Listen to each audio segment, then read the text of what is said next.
They told you to love your family no matter what. But what if the ones who should protect you are the ones who keep breaking you? From the very beginning, we are taught that family means everything, that blood is sacred, that no matter how we're treated, we should stay, endure, forgive. We're told that to walk away is betrayal, that to say no is disrespect, that setting boundaries is being selfish. But what if that loyalty is the chain?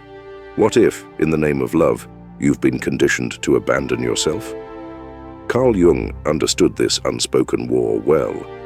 He saw how entire generations carry the weight of their family's pain, how children unconsciously become emotional caretakers, peacekeepers, or the silent scapegoats. Not because they chose it, but because no one ever asked them who they really are beneath the role. You see, this isn't about rebellion. This isn't about cutting ties out of anger. This is about awakening. It's about the quiet revolution of saying, I deserve to exist without apologizing for it. Because love, real love, doesn't demand you erase yourself. It doesn't guilt you into submission. It doesn't silence your truth and call it peace. The most dangerous lie is the one that wears a familiar face and whispers, you owe me everything. But the truth, you don't. You don't owe anyone your joy, your dreams, or your identity just because you share a last name. You don't owe a lifetime of emotional labor in exchange for scraps of conditional love, and you were never meant to live in someone else's shadow. Jung once said, the most terrifying thing is to accept oneself completely. But here's what no one tells you. Before you can accept yourself, you must first notice all the places where you've been asked to disappear. So today, let this be your moment of reckoning. A moment not of rage, but of clarity. A return to your inner truth. Because the soul grows restless in captivity, and the moment you begin to see clearly, when you name what was once unspeakable, you can no longer go back to pretending. You cannot unsee the patterns, you cannot unknow the pain, and you cannot continue to tolerate what quietly destroys you. What Carl Jung taught us is this. The family system is powerful, yes, but so is your awakening. You have the right to draw a line, to say, this ends with me. Not to punish, but to protect, not to exile, but to evolve. And that evolution begins now. Let's begin. 1. Emotional manipulation. It starts so quietly. A sigh, a glance, a guilt-laced sentence that lands like a stone in your chest. If you really loved me, you would do this. After everything I've done for you, you're hurting me by living your own life. It doesn't sound like violence, it sounds like family, it sounds like love, but it's not. Carl Jung had a name for this invisible theft of the soul. He called it psychic possession. When another person's unhealed emotions take root in your psyche and begin to make choices for you, their shame becomes your compass, their fear becomes your leash, their sorrow becomes your responsibility, and you slowly begin to vanish. You doubt yourself, you shrink your desires, you silence your needs just to keep the peace. You become the therapist, the rescuer, the emotional sponge. Not because you chose that role, but because someone handed it to you with trembling hands and said, here, hold this for me. They didn't mean to harm you, perhaps. That's the trap. Emotional manipulation is rarely conscious. The parent or sibling who controls you with guilt may truly believe they are loving you. But love that demands your sacrifice is not love. Love that punishes your growth is not love. Love that uses your tenderness as leverage is not love. You were not born to carry the emotional burdens of another adult. Let that truth settle into your bones. You were not born to fix your mother's sadness, to soothe your father's rage, to hold the pain they refuse to heal within themselves. You were not born to absorb the weight of generational wounds and call it loyalty. If you are always the one who compromises, who calms, who absorbs, then you are not in a relationship. You are in a trap. And over time, the cost is staggering. You lose your clarity. Your intuition goes quiet. You start making decisions not from your soul, but from fear. Fear of being called selfish, fear of being the problem, fear of being unloved. Jung taught us that when the unconscious is not made conscious, it will direct our lives, and we will call it fate. But this is not fate. It is conditioning, and conditioning can be unlearned. You are not selfish for saying no. You are not cruel for reclaiming your energy. You are not broken for choosing to live your life, not someone else's story. You don't need to scream. You don't need to justify. You don't need them to understand. Your clarity is enough. And if your truth causes others discomfort, that is not your crime to correct. That is their mirror to meet. There is nothing more radical than telling yourself, I don't have to carry this anymore. Because the moment you put it down, you'll begin to remember who you were before you were handed their pain. So take a deep breath. You don't owe anyone your silence. You don't owe anyone your submission, especially not under the name of love. And now that you've seen it, really seen it, you cannot unsee it. Let's continue. You're still here, aren't you? Let's uncover what comes next. Point 2. Suppression of true self. It doesn't always come as shouting. Sometimes it arrives in a smile, a gentle correction, a quiet, disapproving glance across the dinner table, a sigh when you say what you really think. Don't talk like that. Why do you always have to be so different? You're making this uncomfortable for everyone. And just like that, a small part of you retreats. This is how the suppression of the true self begins, not with violence but with subtle conditioning, not with punishment, but with the cold withdrawal of approval. It teaches you that your truth is too loud, too strange, too unsafe for the people who were supposed to love all of you. Carl Jung called the process of reclaiming your real self individuation, the path of becoming whole, not what others want, not what they project, but what is true and alive within you. But individuation often comes at a cost, especially in a family where conformity equals love. You learn to perform, you learn to make your edges soft, you become a mirror, reflecting only what others are comfortable seeing. And the tragedy? They may never even notice your disappearance. Maybe you chose a different path, artist in a family of engineers. Maybe you question traditions while they cling to them like life rafts. Maybe your soul just moves differently, more emotional, more intuitive, more untamed. And because that difference makes them feel something they cannot control, envy, fear, regret, they try to mold you back into something manageable. They don't do this out of pure malice. Often, they do it because your freedom threatens the prison they've built for themselves. Your authenticity is a mirror, and they don't like what it reflects. But listen closely now. You do not exist to make others comfortable. Your existence is not a performance. You were not born to play a role in someone else's emotional theater. You are not a character in their story. You are the author of your own. It is not your job to dim your joy to protect someone else's bitterness. It is not your duty to shrink your ideas to soothe someone else's fear. It is not your purpose to fit into a script you never wrote. When Jung spoke of individuation, he was speaking of spiritual rebellion, the courageous act of peeling off every mask you were given and saying, "This is who I am. This is who I've always been." And yes, that may make others uncomfortable. It may trigger their unhealed wounds. It may cost you their approval. But what you gain is something far more sacred, yourself. So, if you've ever felt the ache of not belonging in your own family, if you've ever been told that who you are is too much, too strange, too different, know this: you are not broken. You are becoming. You're not betraying them by being yourself. You are saving yourself from the slow death of self-abandonment, and the world doesn't need another version of what already exists. It needs you, all of you. The question is, are you willing to come home to yourself, even if no one claps when you arrive? You've made it this far in the journey. Let's keep going. There's something important waiting for you just ahead. Then 3, constant criticism as care. It always starts the same way. I'm just worried about you. I'm only telling you this because I care. I don't want you to make a mistake.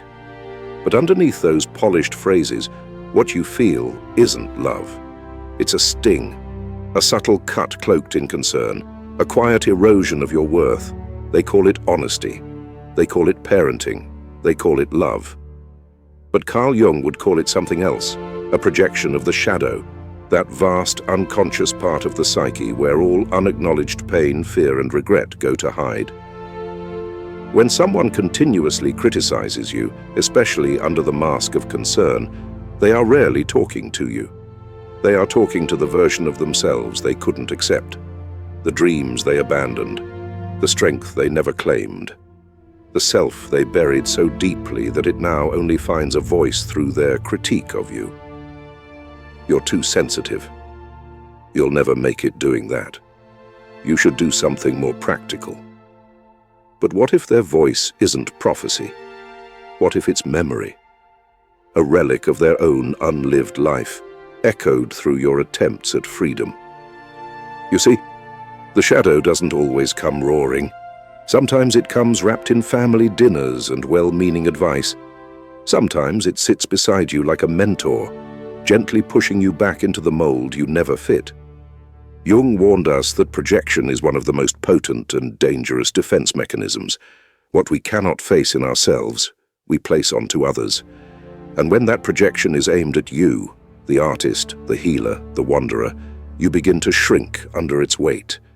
You begin to believe that maybe they're right. Maybe you are too emotional, too foolish, too unrealistic. But let's pause here. Let's breathe. That voice in your head, the one that says you're not enough, is it truly yours? Or was it planted there so long ago that it now sounds like your own? Because criticism that comes without curiosity, without understanding, is not care. It is control. It is fear in disguise. You can love someone and still say, I do not accept this version of me that you're trying to force upon me. You can listen to their pain without becoming the vessel that holds it. You can recognize that their fear does not have to become your map. Jung once said, everything that irritates us about others can lead us to an understanding of ourselves. But he also knew that what others project onto us reveals their wounds, not our worth. So next time the criticism comes, soft, sharp, or silent, remember this. You do not have to internalize it. You do not have to explain your existence.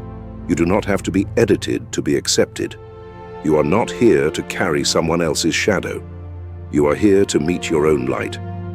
And perhaps, just perhaps, your refusal to accept their judgment is the very mirror they've been avoiding all along. You're still here on this journey, and that's not a small thing. You're waking up to the truth beneath the words, the emotions behind the patterns. Let's keep walking together. The next step is where everything begins to shift. Zaksh for guilt as control. It doesn't always sound cruel. In fact, sometimes it sounds heartbreakingly tender. After everything I've done for you, if you really loved me, you wouldn't do this to me. If you leave, it'll break my heart. It lands like a plea, but it feels like a trap. This is not love. This is guilt dressed as devotion. It is emotional blackmail in its most subtle and intimate form, not designed to support your becoming, but to keep you bound. Bound to roles you never chose. Bound to stories you outgrew. Bound to expectations that silence your soul. Carl Jung understood this dynamic as the shadow side of the parent-child bond, where love becomes confused with ownership, and where loyalty is no longer a gift but a burden. Guilt, when used as a tool, says, choose me over you. And if you're not careful, you will. You will choose them over your boundaries. You will choose them over your values. You will choose their comfort over your becoming. And each time you do, you vanish a little more. Jung once said, guilt is a soul-eating emotion, because it doesn't guide, it consumes. It keeps you awake at night, wondering if your growth makes you selfish. It lingers in every no you try to whisper, wrapping it in shame until you say yes again. But hear this, choosing yourself is not abandonment. It is alignment. It is the return to your own center. You were not born to orbit someone else's pain. And yes, they might have sacrificed for you. Yes, they might have loved you the best way they knew how. But that love does not give them the right to chain your future to their past. You do not owe anyone your silence. You do not owe anyone your self-erasure. True love doesn't require you to abandon yourself. It walks beside your evolution, even when it's uncomfortable. When guilt is used as a weapon, it's not about love.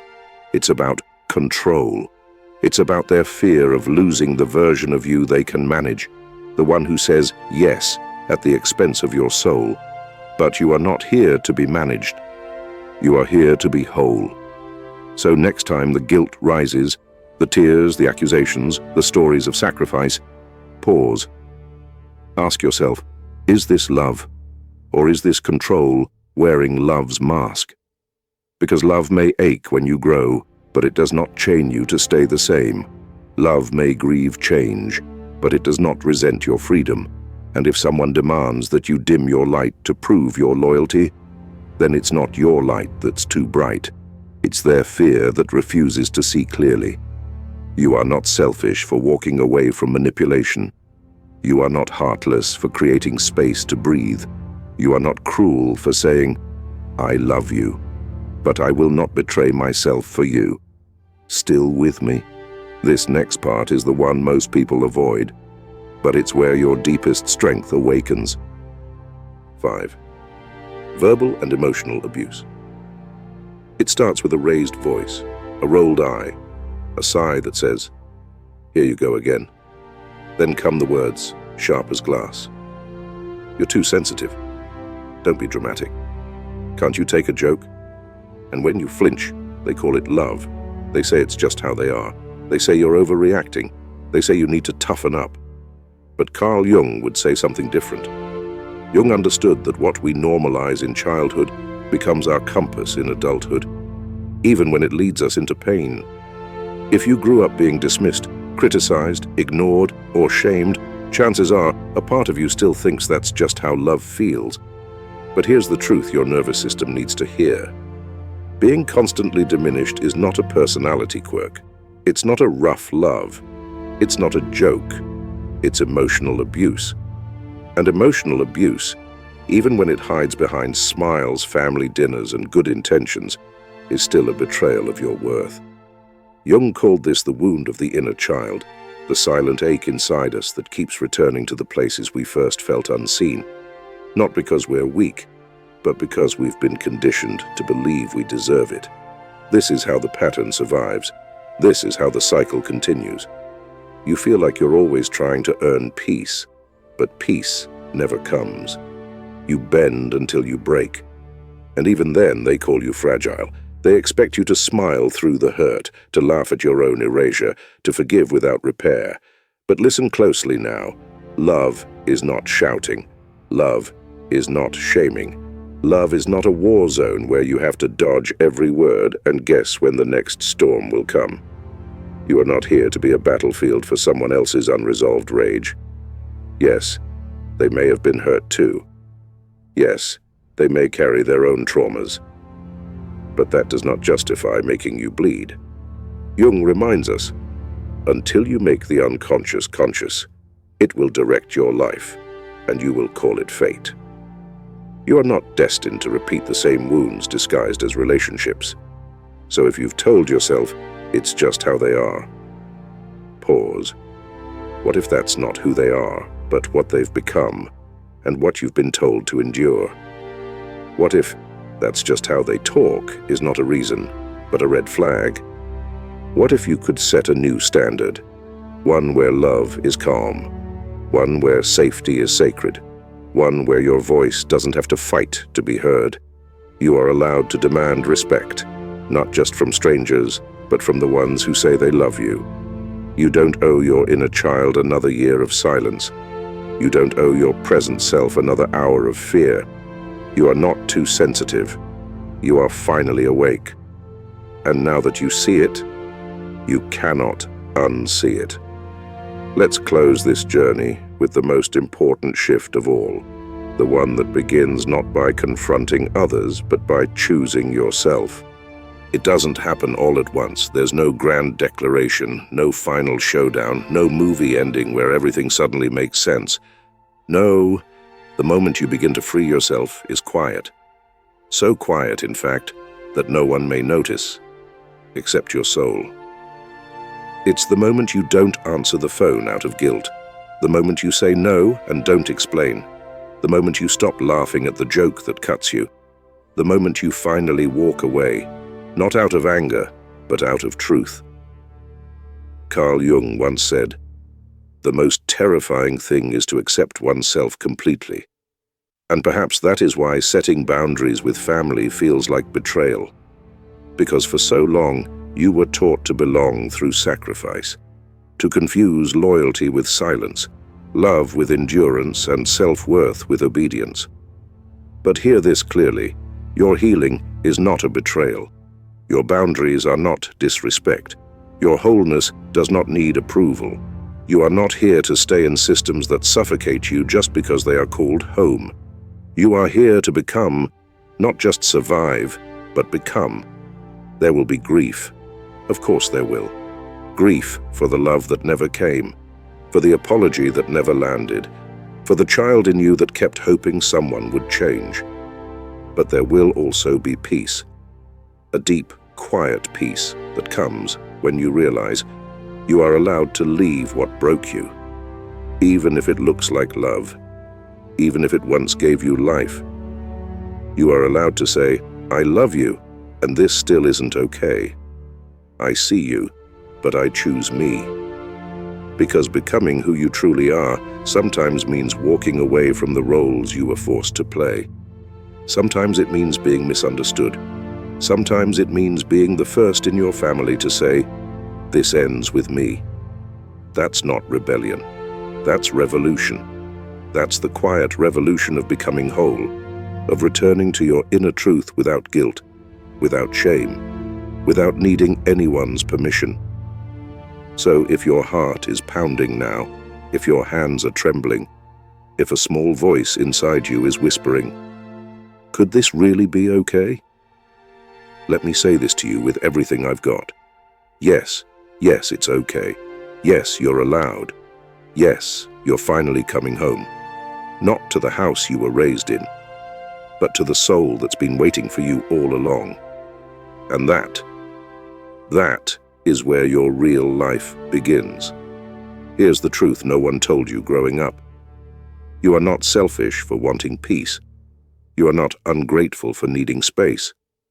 You are not too sensitive for being hurt by what others have normalized as love. You are human, and healing, real, soul-level healing, begins the moment you stop justifying your pain and start honoring your truth.